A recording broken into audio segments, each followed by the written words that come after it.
Alright, so pagpalang umaga po muli sa inyo pong lahat. Good morning po church. Good morning po sa lahat po ng mga sumusubaybay po sa amin.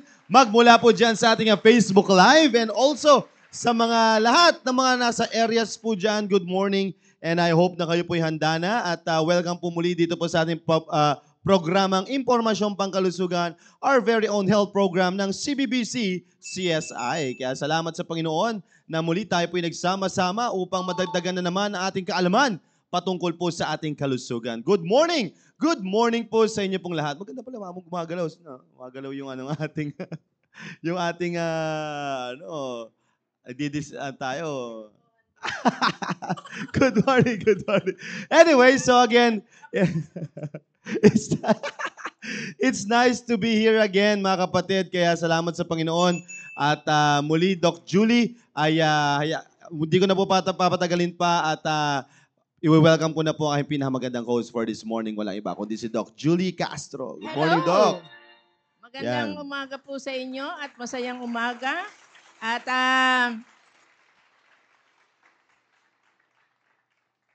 ano na? Batiin ko na agad ang mga taga-North, South, East, and West corners ng ating simbahan. Good morning. mga nagwagwapuhang mga leaders. Yes. Except one. Yan. Sino kaya yung one na yun? Wala na dito. Anyway, nabubuisit ako ng mga batang yan.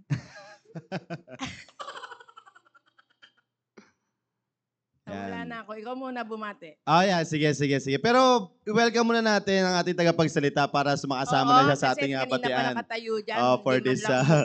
For this morning. Ayan, sige, let's all welcome si Doc Eugene Mendoza. Ayan, ang ating tagapagsalita for this morning. Good morning, Doc. Good morning po at welcome po muli sa ating programa. Bati ka muna sa mga live viewers natin. Magandang umaga po sa inyo pong lahat. At sana, yung palagi namin sinasabi, sana lahat po kayo ay malulusog at malalakas ang pangangatawan. Ayan, good morning. Salamat po, Doc Eugene. Ayan, may dami na pong bumabati po sa atin dito. Ayan po si Ma'am Carmen Palma. Ayan, si Ma'am Rosil Bentir. Good morning. Napaka-energetic mo po sa likod.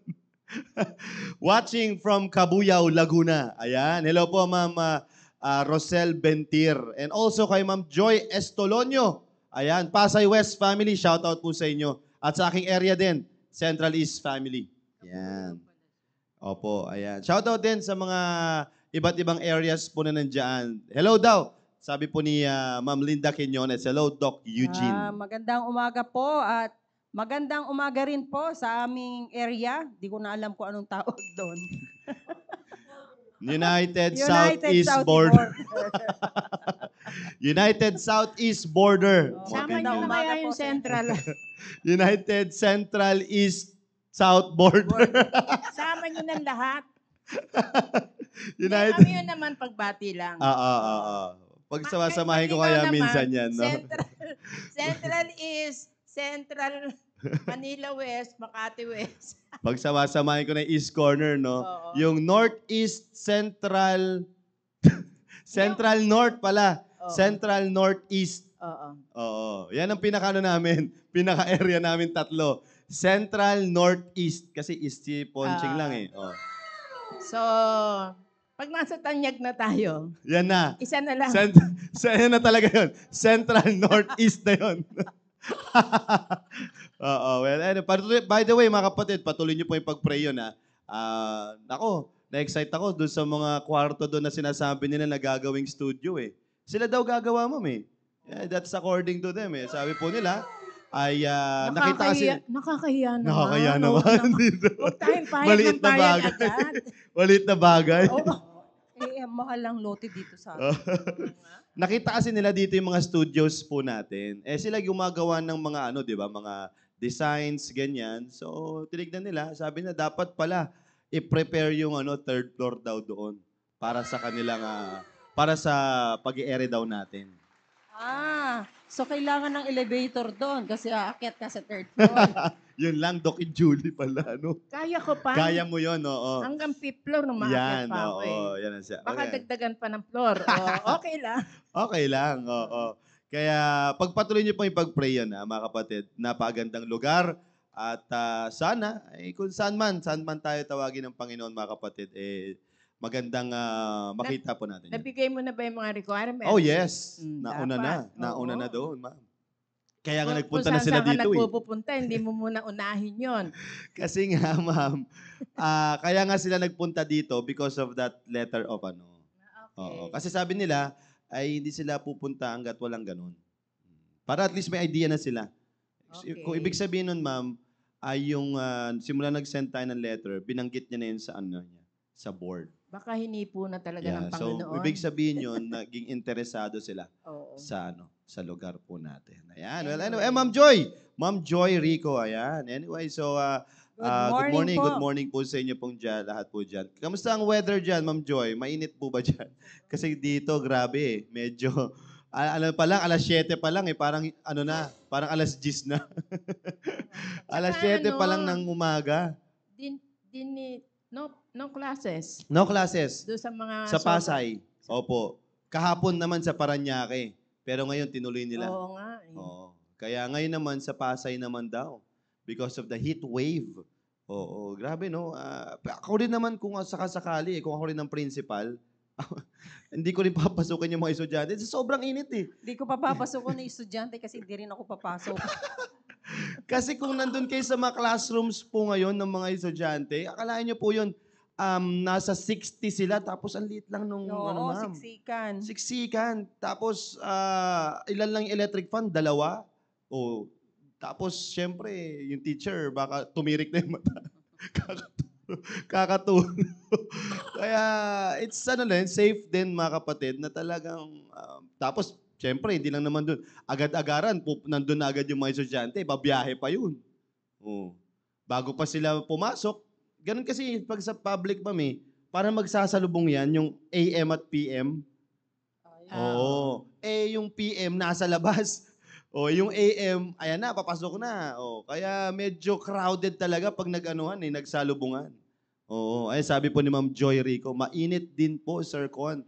Ayan, oo. Kaya, pero kagandahan dyan, ma'am, walang ganong usok dito. Mainit na. Mausok pa, ma'am. Kaya again. Napunta nga kami ng Pililya nung Tuesday. Parang ayaw mo nang umuwi. Oo, kaya... Malamig doon. Mahangin pati. Mahangin. Ma'am Barbie Flores, ayan, all the way from San Carlos, kila Sir Marlon Disu. Good morning, ma'am. Good morning po. Ayan. Same din daw po sa Laguna, private and public. No class. Opo, medyo mainit-init po talaga dyan. Kaya napakaganda po nung tatalakayan natin ngayong umaga pong ito, mga kapatid. Kaya very timely ulit, mapapaalalahanan tayo patungkol sa mga, sa klima natin ngayong panahon ng Marso.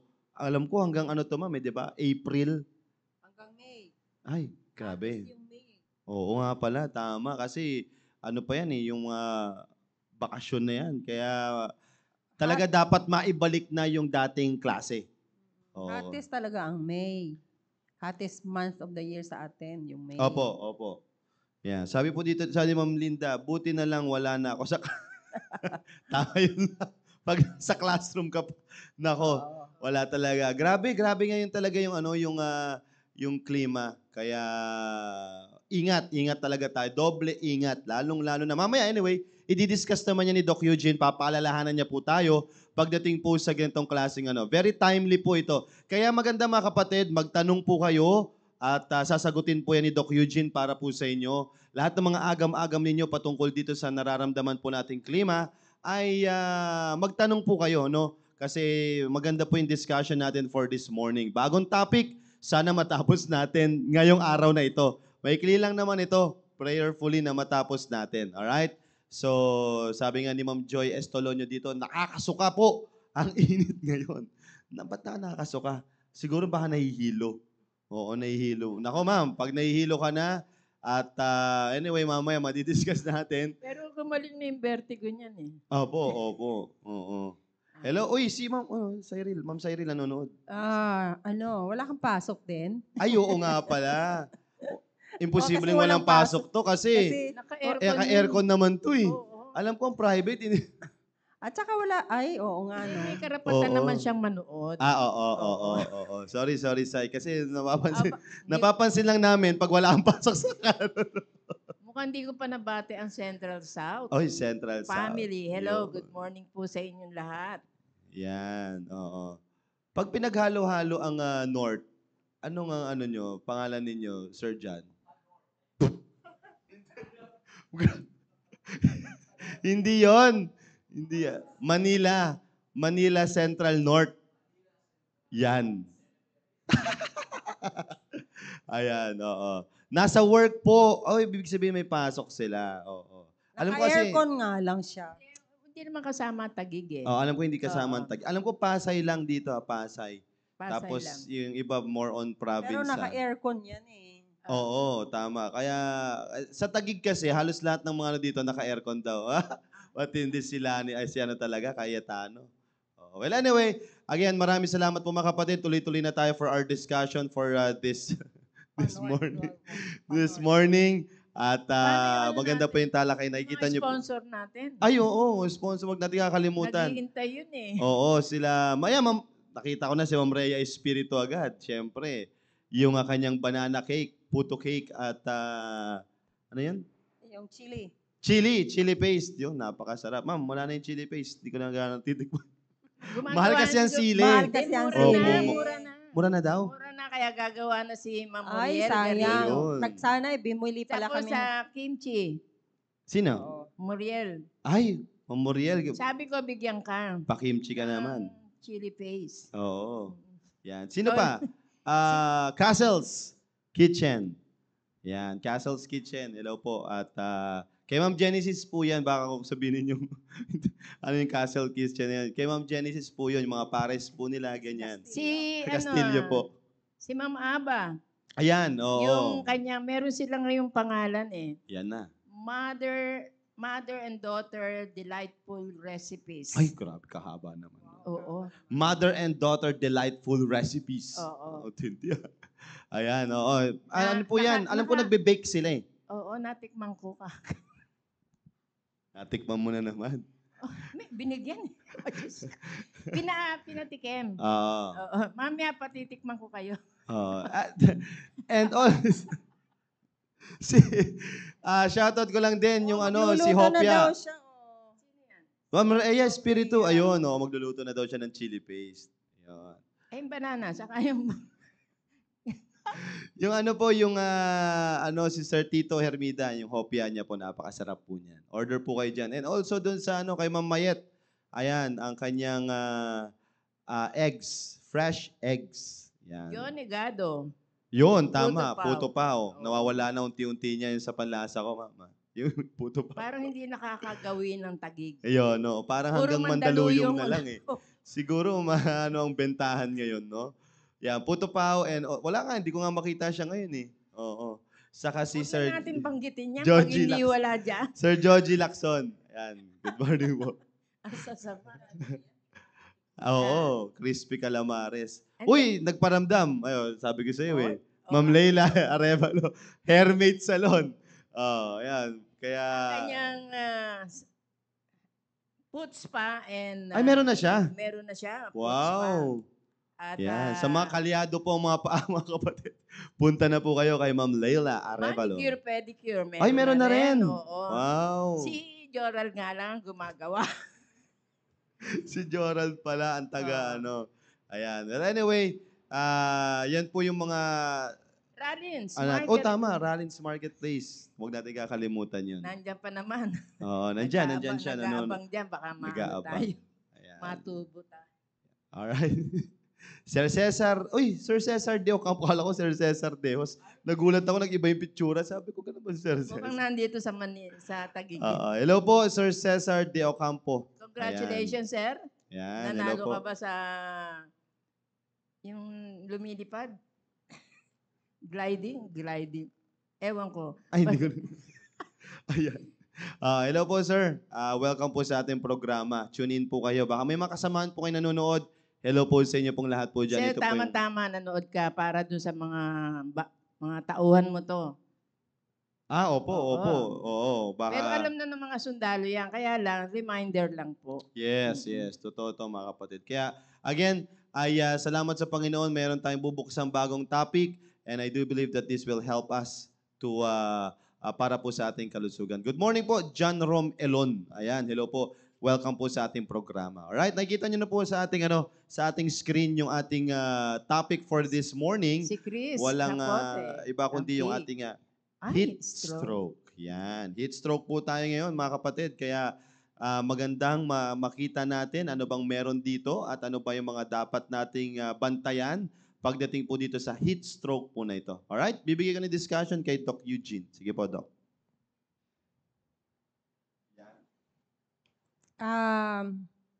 Bago po ang lahat, bago natin pag-usapan itong heat stroke. Sige, basahin ko na nga lang to. Heat stroke is a life-threatening condition in which your body overheats and can no longer maintain a healthy temperature.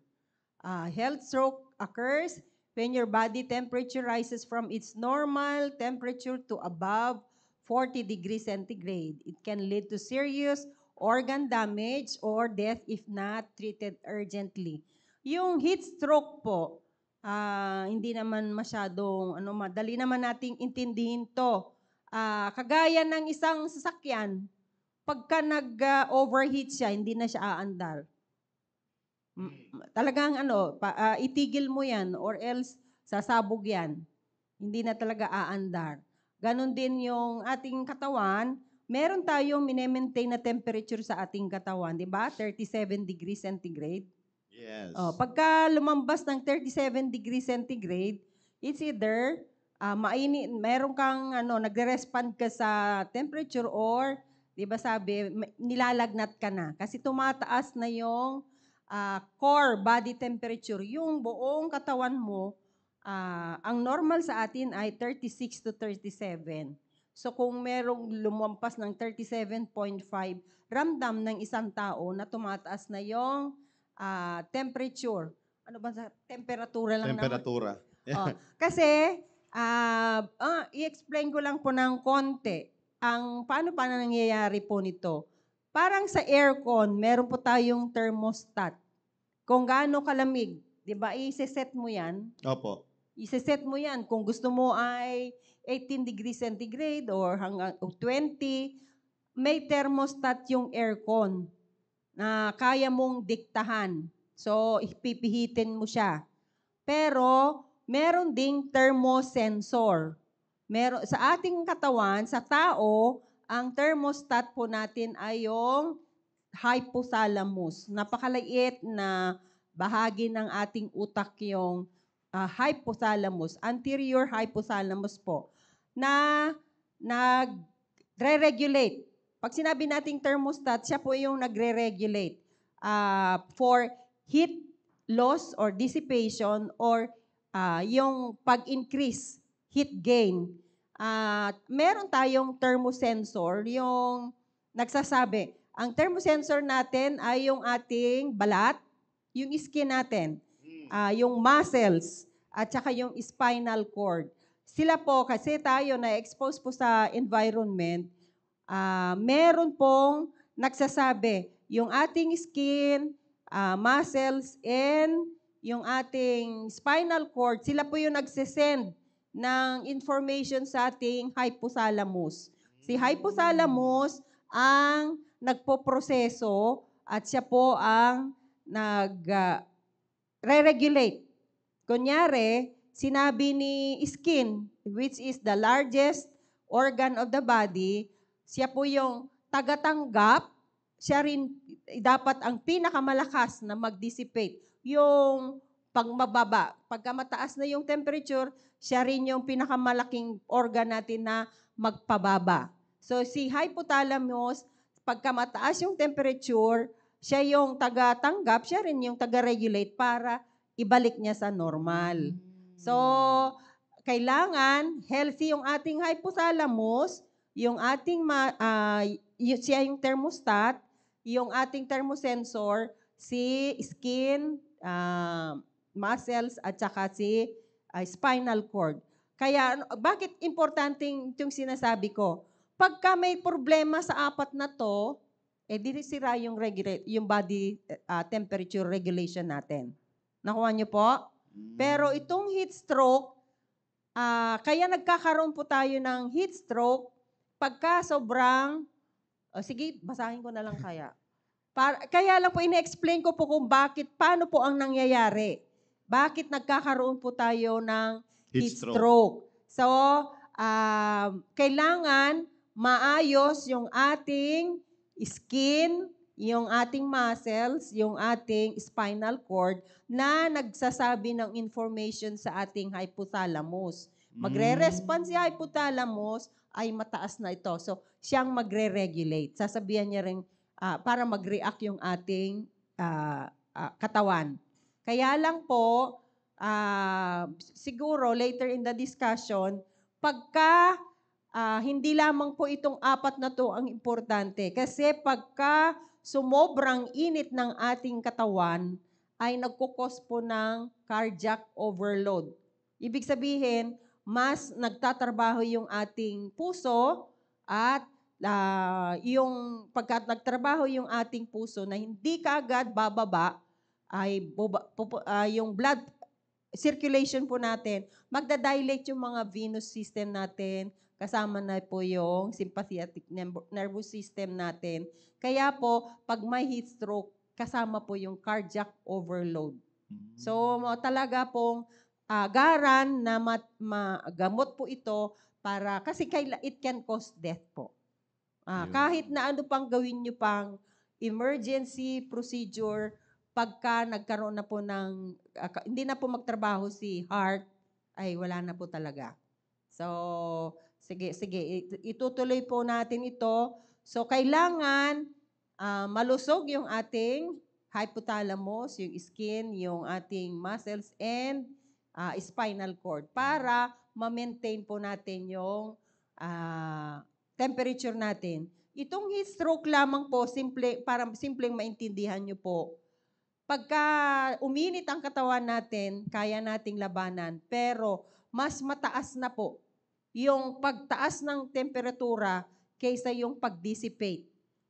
Kunyari, ang taas na ng temperatura natin, pero hindi natin kayang pababain yung ating temperature. So, na-overwhelm na yung heat gain kaysa yung heat loss. So, nagkakaroon po tayo ng heat stroke. Tumataas lalo yung temperatura na hindi na natin kayang ilabas. Okay? Next. Kaya pala, Doc Eugene, doon sa in-explain niyo po kanina, na ano ko lang, no? So, skin, pag naramdaman na ni skin na okay, oy, mainit. Alright.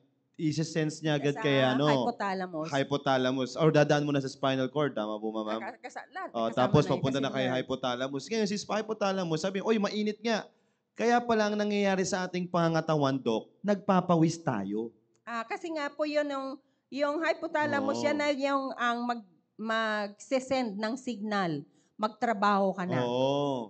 So, ang ibig sabihin yan, simple lang po, kung meron kang sakit sa balat, hindi magtatrabaho maigi.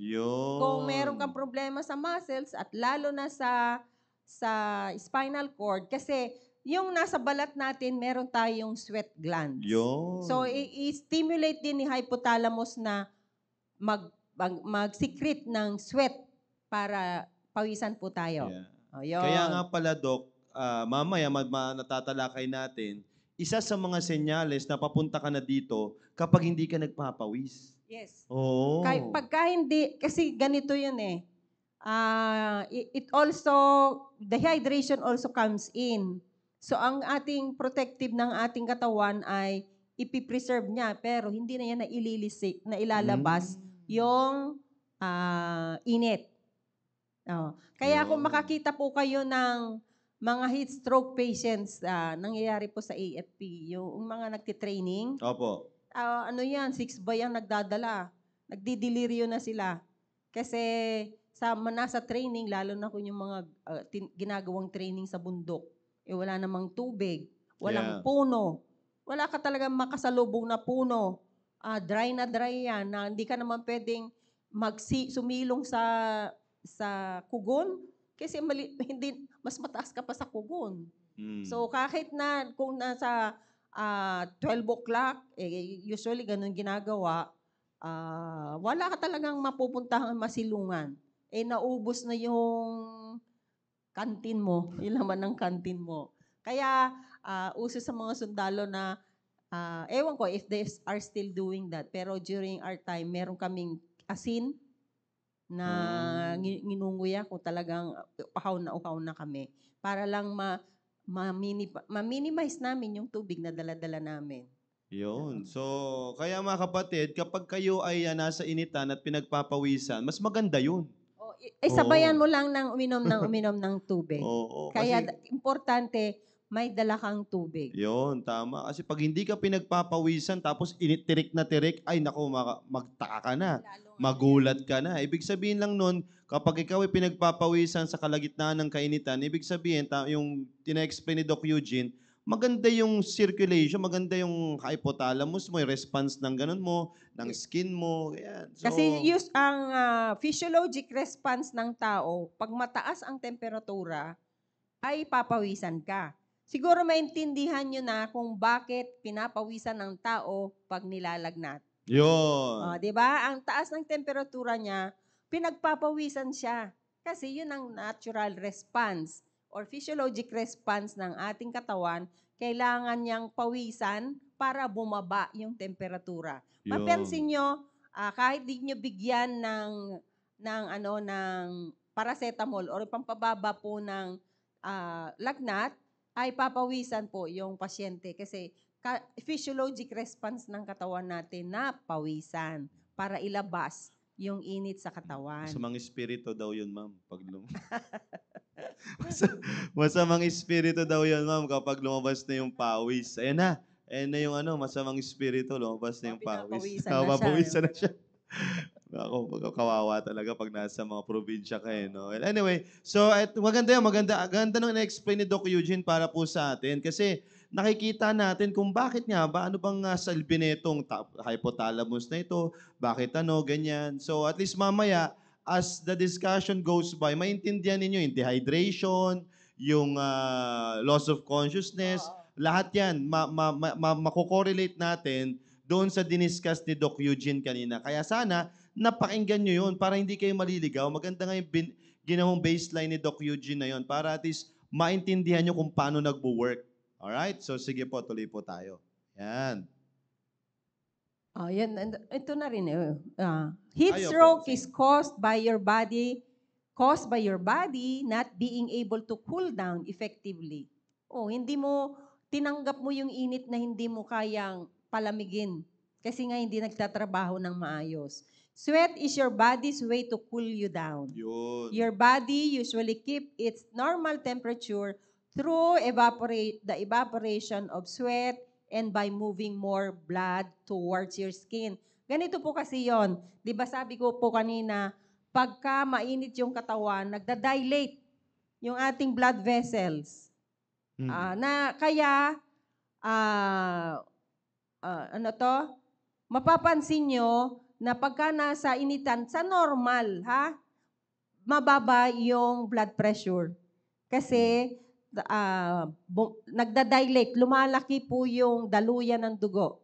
Yung blood vessels natin ay nagda-dilate po sila. So usually, bababa dapat kung wala kayong problema sa... Sa normal po yun. Sa normal, bababa yung blood pressure. Pag bumaba, dadami yung cardiac load.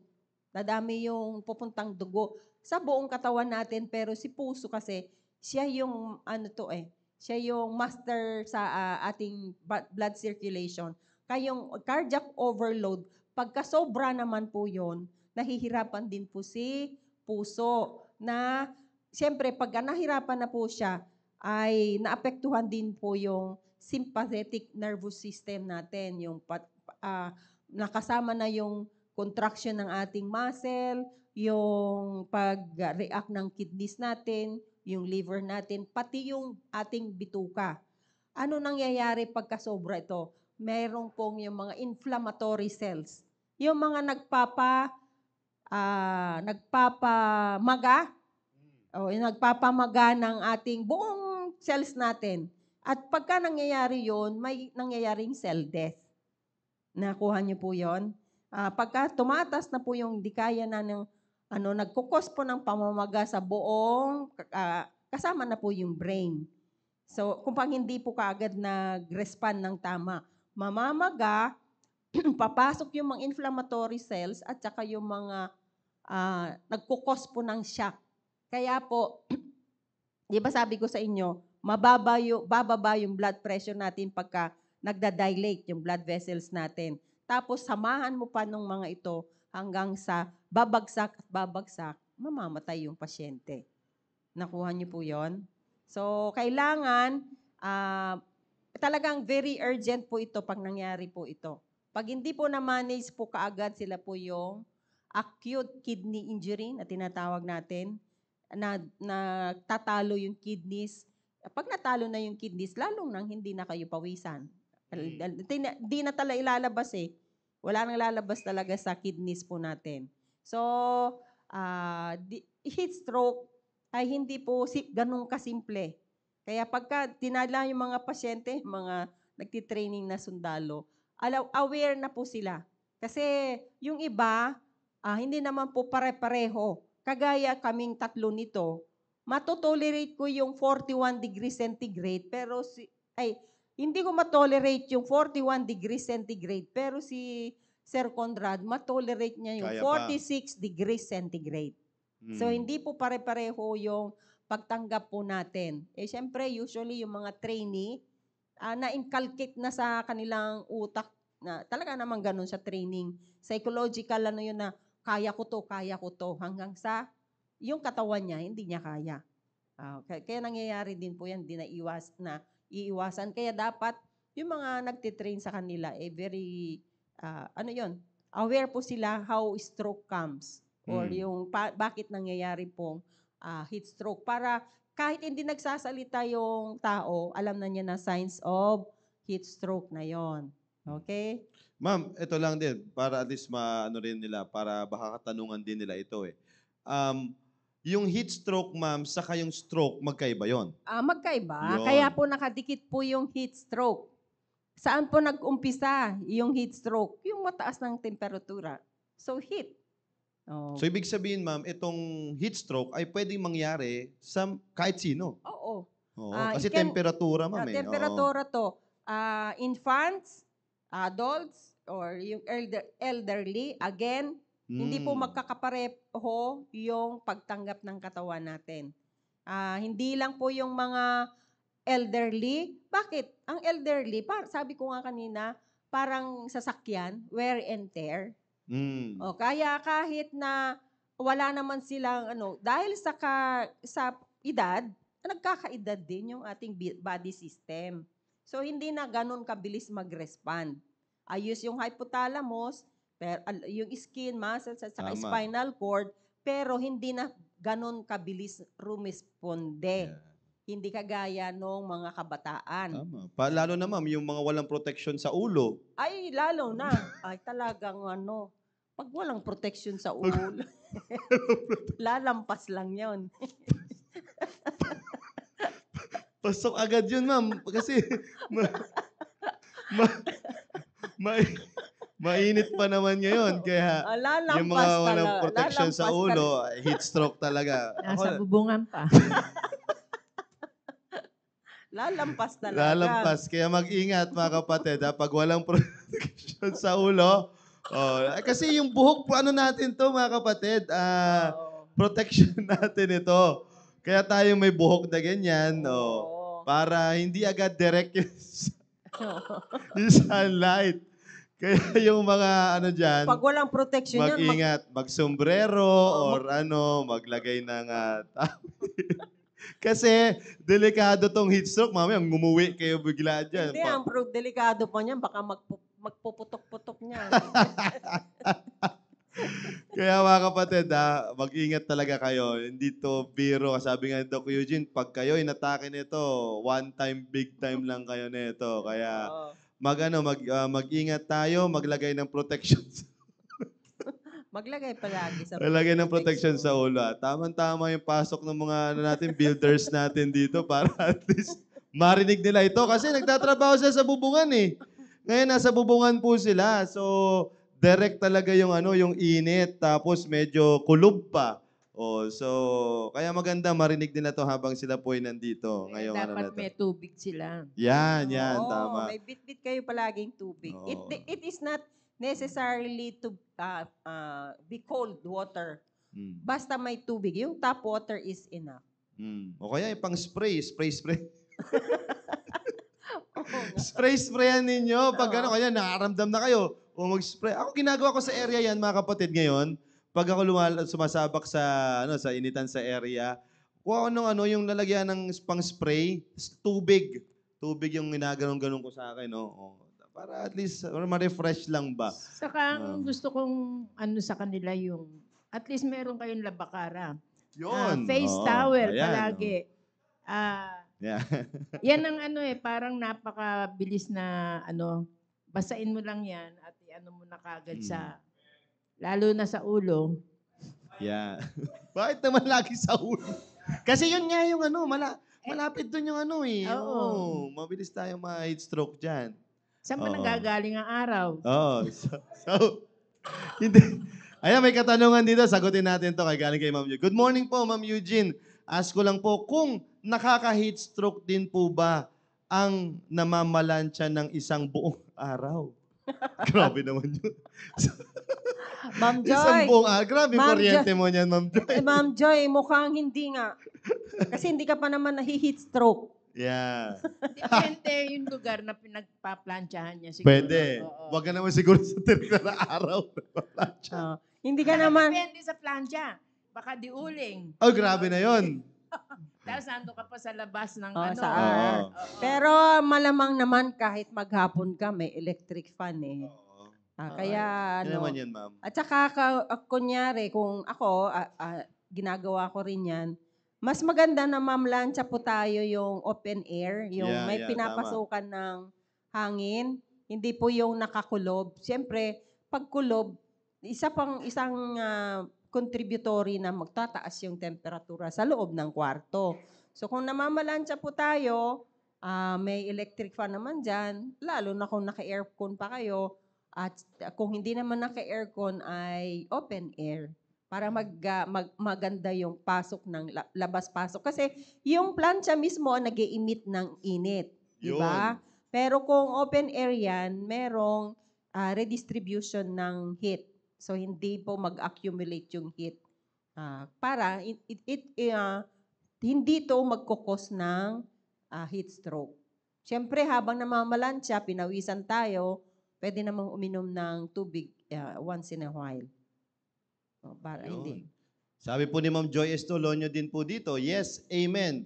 Kay Sir Benji, kay Sir Benji pala, padalhan ko ng towel na medyo wet. Yan. Totoo po yun. Sir Benji, yung mga nagjo-duty sa sa church natin, mga security natin, ma'am, tama yan. Padala mo siya ng wet towel, ha? Lagi. Tapos, parang maraming magkakamag-anak dito, Bakit ganon? Heat stroke lang yung pinag-uusapan natin dito. Bakit napupunta sa ganitong klaseng usapan? Pumasok lang kasi yung builders eh. Basain ang towel, ilagay sa ulo para hindi mainitan ng sobra. Yan. Meron din niyang sinabi ni Ma'am Rosalinda. Oo, huwag kalimutan ng payong. Totoo naman yan sa area. Totoo yan. Talaga totoo nagdadala ako ng payong, may sombrero pa akong malaki. Yun. Kasi mga kapatid, iba yung init ngayon. Kaya mag-doble ingat tayo. Kasi tulad na nung kanina, Doc, may napansin ako dito pero baka kasi malate na natin siyang mapuntahan. May sinasabi kasi dito, ma'am, na isa sa mga kadahilanan kung bakit tayo heat stroke is yung sudden change of temperature from cold to hot or hot to cold? Di ba sabi natin, Ay, yung ano kanina, thalamus. thalamus. Yung hypothalamus pa rin ang magsisend kagad yung ating skin, spinal cord, tsaka muscles na, oops, biglang uminit O, di sasabihan niya si hypothalamus, ipoproseso ni hypothalamus para mag-adjust yung katawan natin. Yun. Kung talagang ma-overwhelm yung pasok ng init kaysa dissipation, yun na yung sobrang pawis na. Kung nagtatrabaho yung ating sweat glands at saka yung ating skin, wala tayong problema sa skin, madidissipate or ilalabas natin yung init sa katawan. Yeah. Okay? Tama. Kaya tignan nyo, mga, mga kapatid, yung mga builders natin ngayon, kahit tirik na tirik ng araw, anong pa rin ang ginagawa nila? Nagkakape pa rin. Oh, Heat stroke na. kasi papawisan din naman sila. Papawisan. Yan. Kaya yung pag-inom ng kape is a very good example din. Yun. Di ba? Pag kumain ka ng mainit, uminom ka ng kape, papawisan ka later. Oo. Kasi para ibaba ng katawan natin yung temperatura natin. O, di ba? Ganun talaga mga Pinoy, no? Katanghalian na nga tapat, no? Yayayain kang kape. Kape. Kahit saan yan. Kahit saan po. Kasi wala silang ice. Ayun. Yun ang sinasabi ko sa Kung yan inyo. merong ice dyan, Kung may ice coffee talaga yan. dyan, ice coffee, yan ang ice coffee ang kukunin niya mga yan. Kaya mga kapatid, magandang tinatalakay natin ito. Sige po, tuloy pa tayo. Ayan. At sabi po ni Ma'am Joy dito, thank you daw po, thank you. Welcome po. Oh, what's the difference between heat exhaustion, heat stress, and heat stroke? Heat stress happens when your body gets too hot and needs to cool down. You might feel thirsty, tired, and sweaty. Ano lang yon? Madali niyong lampasan po yan.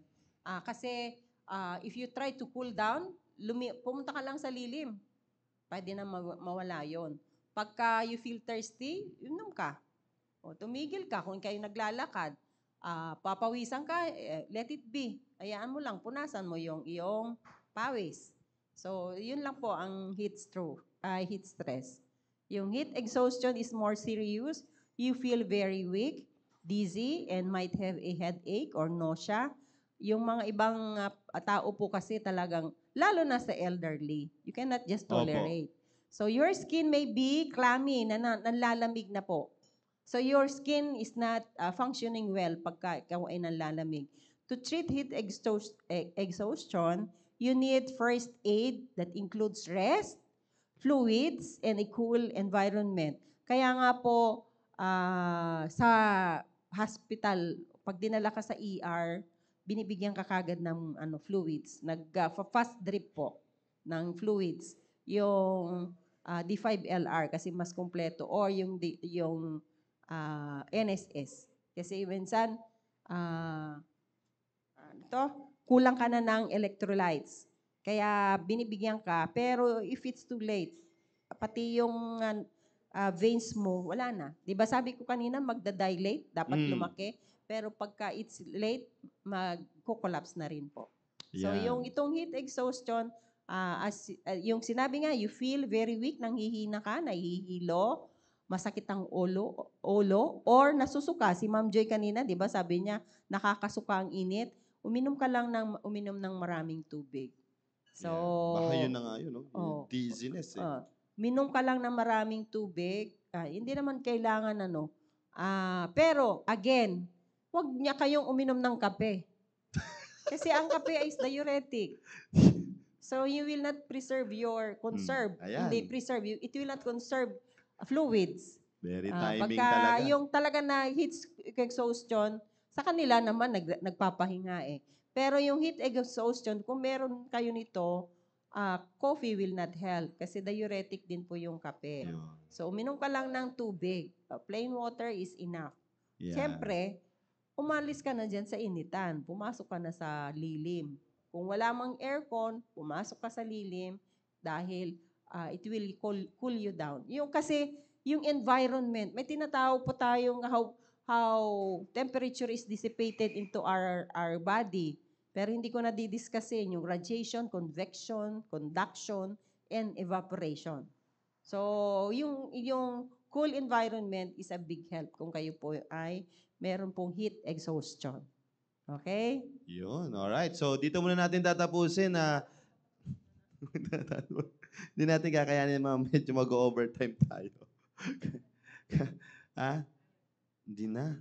Para marami pa po ito eh. Marami pa pong medyo mahaba-haba pa. Kasi didiscuss pa ni Doc Eugene. Pero tinanong na ni Ma'am Joy dito eh.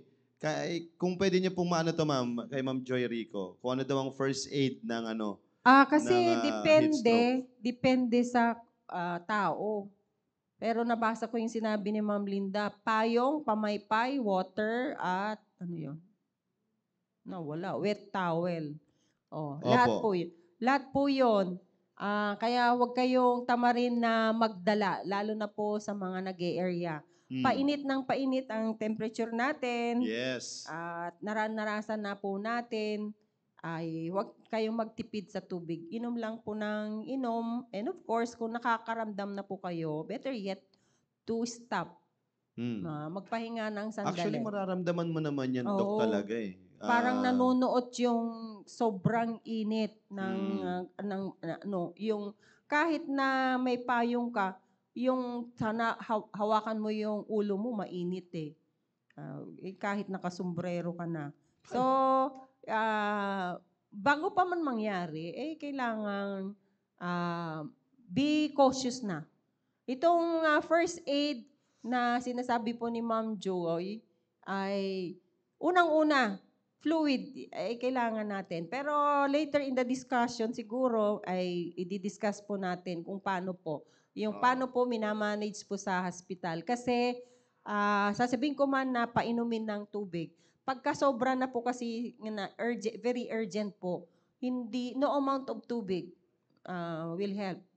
Kaya pati yung pasyente, ayaw niya ring uminom eh. Kasi to the point, nagdi-deliryo na po. Hindi nyo na kayang i-manage po sa bahay. Pero kung kayo po ay uhaw na, nahihilo o nasusuka, ay uminom na po ng tubig. Masakit ang ulo. So, uminom na po ng tubig. Huwag nyo na pong hintayin na lumala pa ito para hindi na kayo dalhin sa ospital. Lalo na, Ma'am Joy, lalo na sa mga may comorbidities or meron pong mga medical conditions, nagte-take po kayo ng mga medications na kagaya ng para sa diabetes, para sa hypertension, para sa cholesterol, sa kidney, sa puso, na minsan, it may aggravate. Kung ano yung iniinom nyo, madali kayong ma-dehydrate, madali kayong ma-stroke. Kasi may mga gamot na lalong mas malakas yung epekto pagka kayo po ay mataas ang temperatura. Okay? So, buti kung it will delay. What if it will aggravate your condition? Depende po sa inyong mga gamot na iniinom. Pero, this usually happens sa mga meron pong medical condition, taking maintenance medication po. Yun. Okay. Kaya pala, Doc, kanina binabanggit mo lang na kapag pumunta ka sa isang mainit na lugar, ang blood vessels natin ay magdadilate. Pag mainit, di ba? Kaya nga, hindi talaga advisable sa mga tao na may history ng high cholesterol or ganyan, yung high blood pressure, kasi nga, magdadilate eh. So, kumbaga, may mga ganong klaseng kaso kasi, hindi na ganon ka-elastic yung ano nila. Sabi ko nga po, magkakaiba sa mga bata, young adult, elderly. Tignan yung mga marathoners, wala naman silang dalang tubig. Diba? Kahit na 22 kilometers, may dala sila pero hindi sila yung inom ng inom. Yeah. Kaya nilang i-adjust yung sarili nila kahit under the scorching heat. Diba? Yung pag 21K, hindi naman nila kayang 2 oras eh. Matagal yan. Diba? Kaya kaya nila kasi nga depende sa tao. Yun. Diba? Tama yan. Kaya depende rin kung ikaw ba may pamproteksyon or wala. Wala. Mahirap, mabilis. Pag walang pamprotekta sa ulo talaga, mga kapatid, wala. Mahirap, mabilis kang magkakaroon ng heat stroke. Kaya huwag kayong maglalakad dito, dyan sa mga kalsada po natin na open talaga ang Yung mga walang protection po sa ulo, it's high time for you to highlight yung inyong mga magagandang pang ano ng ulo. Yan, mga sombrero, yan, mga, ano ba yung nilalagay pa dyan? Basta madami pa. Tuwalya, yung tuwalya ganun, pulupot ninyo, tapos yan. Ginawa mong turban yung tuwalya. Yan, so, kaya mga Baptist builders natin, mag-ingat kayo kasi kanina, nagtatrabaho sila sa taas, ngayon dito sila sa baba. Yeah, so, sabi nga dito ni Ma'am Calara, very interesting topic po ngayong tag-init.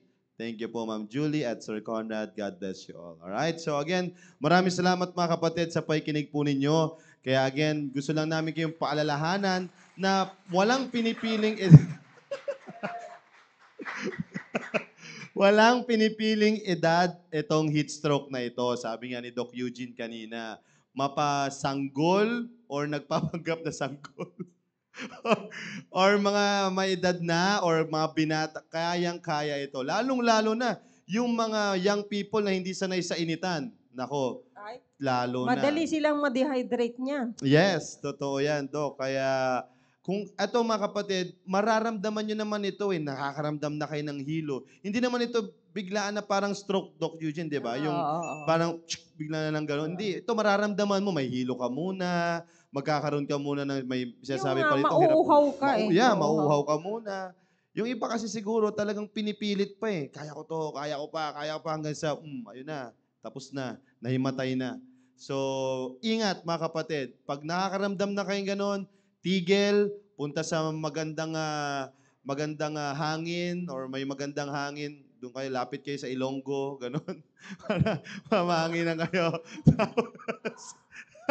O kaya, mga kapatid, ay magbaon lagi yung towel. Yung towel nga.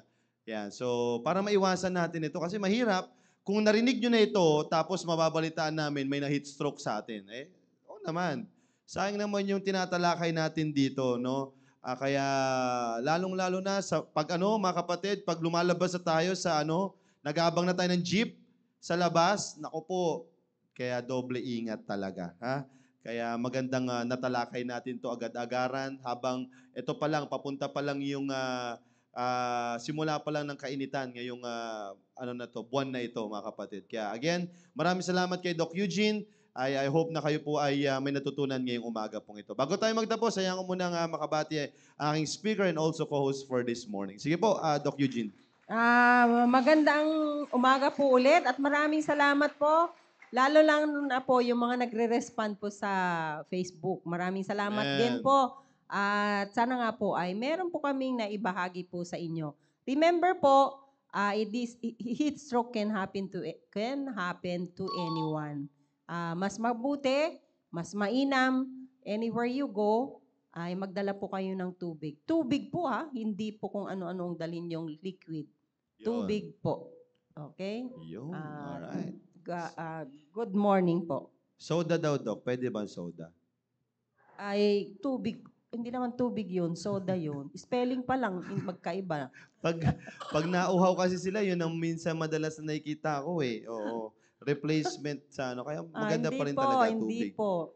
Kasi, be careful, kasi yung iba, it can worsen your situation kasi marami pong mga diuretic. Nagpapaihi lalo. Ihi kayo. Imbes na pawisan kayo, iihi kayo.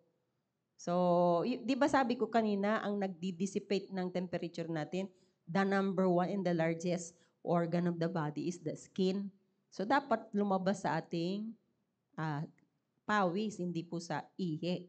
Kasi si ihi, ipipreserve niya yan Pero pag uminom ka ng diuretic, it will worsen your situation. Sabi nga dito ni Sir Ivan Mongoso, protect your head at all time, lalo na pag mainit ang panahon. Talaga si Sir Ivan Mongoso. Mag-ingat po talaga at all time kasi lalong iinit ang ulo mo. Oo, kung ako kay Mama Joy Rico Kung ganun ang plansyahin ko, mag-iinit talaga ako. Maghapon ka Mahit stroke. Maghapon ka naman Kung ganun ang plansyahin ko, nako po. Tapos heat wala stroke man lang talaga nagbigay ako. ng pamirienda sa'yo, ay talagang iinit ang ulo Heat mo. stroke talaga abot mo nun, Doc. Ma'am Joy, ha? Anyway, so Doc Eugene, may paalala ka pa po sa kanila. except sa protect your head. Basta po, you cannot go wrong or it will not do you any wrong. Basta uminom lang kayo ng uminom ng tubig. Yun. Yan. Doc Julie, Oo. sa mga alaga din nila, ma'am. Oo, ganun Oo. din yun. Heat stroke can happen to Meron silang animals. heat stroke. Yun. No? Baka pag gusto mong paalala sa mga may alaga dyan na na asong Ang importante kayo. Yung may alaga. Oo. Anyway, ang gusto ko lang ipaalala, kasi nga, tayo alam naman natin, being Filipino, alam natin na hot and cold lang dito, di ba? O Opo. rainy. Oo. Pero Hindi ibig ko- mainit at mas mainit lang Oo, tayo dito. kaya ang ibig ko sabihin, paalala ko lang, nandito na po tayo sa month na papunta na tayo talaga sa Kasi unang-una, mariringgan na natin sa news kung ano ang heat index ng lugar natin. Kaya kailangan din medyo may kaalaman din tayo doon. Huwag tayong labas ng labas. Mm. Akala lang natin, ay, ordinaryong init lang yan. Pero may mga heat waves na ngayon. Yung, ibig ko sabihin, kaya nga na nagkakaroon ng walang pasok eh. Kasi alam na nila na yung certain area na yon, dyan yung pinaka mainit. Na akala lang natin ganun kainit. Pero meron siyang specific temperature. Kasi normal lang sa atin, mga 40. Pero dumarating na po ngayon na nandun na ang heat index natin ng 45, 46. Kaya may 50 pa nga minsan. Kaya dapat alam din natin yon. Iiwas na tayo doon or magiging ready na tayo lagi. Lalo na doon sa ating mga headgear para may tayo, may protection. Kasi diyan manggagaling agad-agad eh. Kaya yun lang po, paalala lang, kailangan may alam din tayo sa ating kapaligiran. Yun. Kung talagang mainit ba, kung pupunta ka ng ganitong area, punta ka lang ng Haya o pumunta ka ngayon ng Pasay. Ang sabi, wala nga pasok dyan dahil ang heat index dyan ay mataas. Kaya huwag kang pupunta doon nang walang mga sinabi diyan kanina ng mga anti-heat stroke na paraphernalias. Yun lang po, maraming salamat at nawa ay iwas tayong lahat sa heat stroke kasi yan ang ngayon. Yan ang, kumbaga sa COVID yan ang tawag dito, yan ang